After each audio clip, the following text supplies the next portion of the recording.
Sebuah video yang memperlihatkan bocah 4 tahun tewas terlindas mobil Toyota Fortuner beredar di media sosial.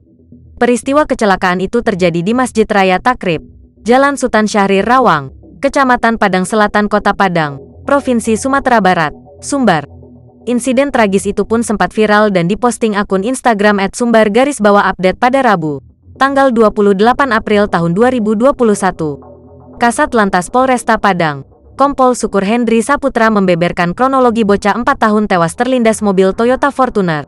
Ia mengatakan, peristiwa tersebut terjadi pada Rabu, tanggal 28 April tahun 2021, sekitar pukul 16.15 waktu Indonesia Barat.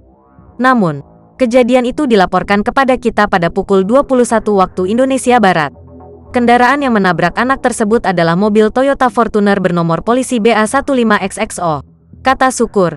Kamis, tanggal 29 April tahun 2021.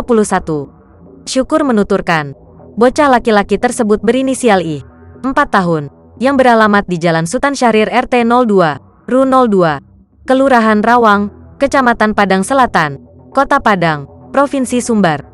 Sedangkan, sopir kendaraan Fortuner adalah VF, 28 tahun, warga Lubuk Alung, Kabupaten Padang Pariaman, Provinsi Sumbar.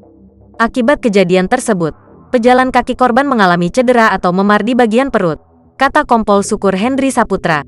Syukur menyebutkan, peristiwa nahas tersebut terjadi saat mobil Fortuner datang dari arah utara belok kiri menuju timur atau datang dari arah simpang SMA 6 belok kiri menuju gerbang Masjid Takrib.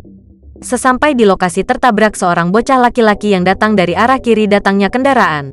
Akibatnya, anak tersebut tergilas ban depan dan belakang sebelah kiri kendaraan, katanya. Dijelaskannya, saat ini kendaraan dan pengendara telah diamankan oleh pihaknya untuk dimintai keterangan.